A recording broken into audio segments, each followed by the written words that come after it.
She was born into a house where silence meant hunger and noise meant worry.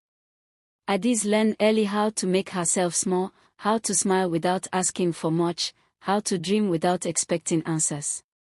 Poverty was not just her background, it was a shadow that followed her everywhere. Still, her heart longed for one thing: to belong. In her class, there was a particular group of girls everyone noticed. They floated through school like they owned the air around them.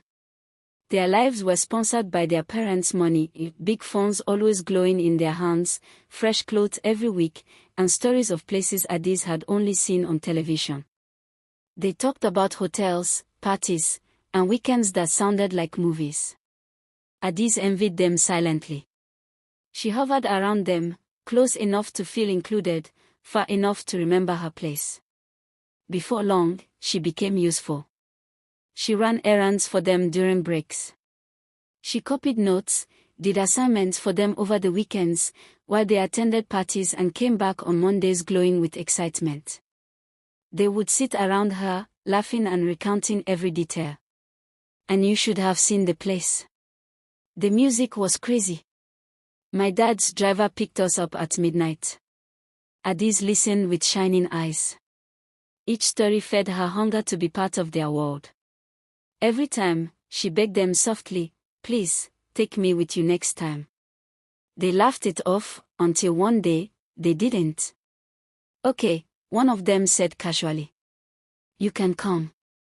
Adaeze's heart raced. She didn't sleep that night. It was a rainy Saturday evening when it finally happened. Adaeze told her parents she was going to a friend's place to study and would return the next morning. Her parents hesitated but agreed. Trust is easier when you don't imagine danger. She left the house with hope pounding in her chest. At the agreed location, the girls were already waiting. They handed her clothes that didn't feel like her own. She changed quickly, her hands shaking, excitement drowning out fear. Soon, Omar's boyfriend arrived with his car, music loud, rain tapping against the roof like a warning no one listened to.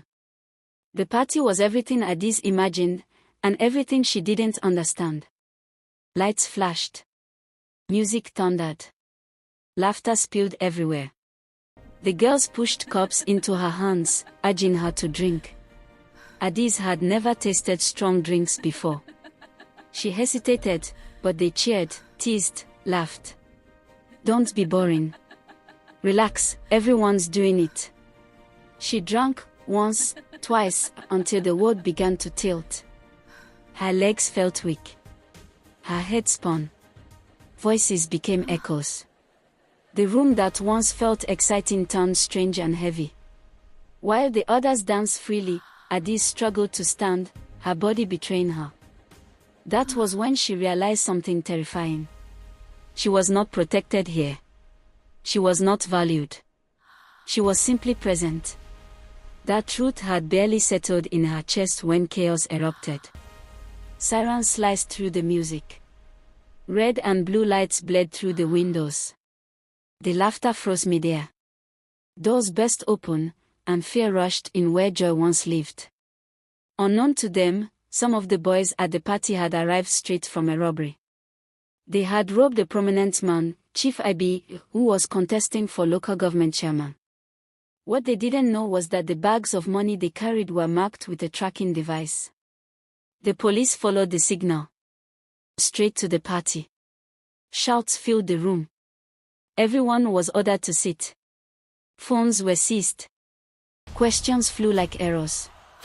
Adaeze's head still spun from the drinks, confusion mixing with terror. Her hands trembled as she tried to explain she didn't even know why she was there. No one listened. They were all taken to the station.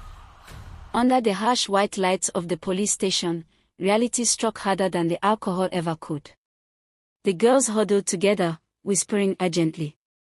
Phones appeared. Calls were made. When questions were asked, voices changed. "I don't know her. She just followed us. She's not our friend."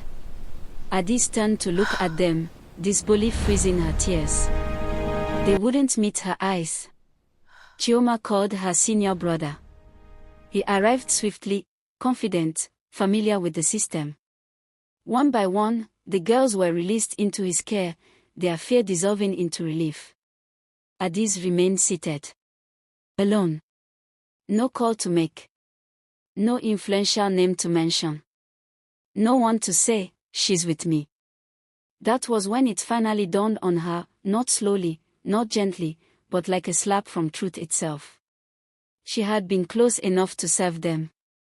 Close enough to protect them. But never close enough to belong. As the night stretched on, Adaeze sat quietly, shame heavier than fear. Not because she was guilty, but because she had tried so hard to enter a world that had no space for her, except at the bottom. By morning, explanations were made, truths uncovered, and Adaeze was eventually released. But something had changed forever. She returned home different. Not broken, awakened. She had chased belonging with borrowed shoes and borrowed laughter, only to learn a bitter lesson.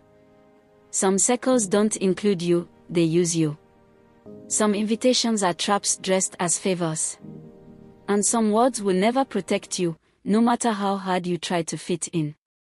From that day on, Adaeze stopped shrinking herself to be accepted. She stopped begging for seats at tables built to collapse under her. She chose peace over performance. Self-worth over association. Her background did not change. Her pockets did not suddenly fill. But her eyes opened. And though her hands could not reach every place she once desired, her soul was no longer for sale.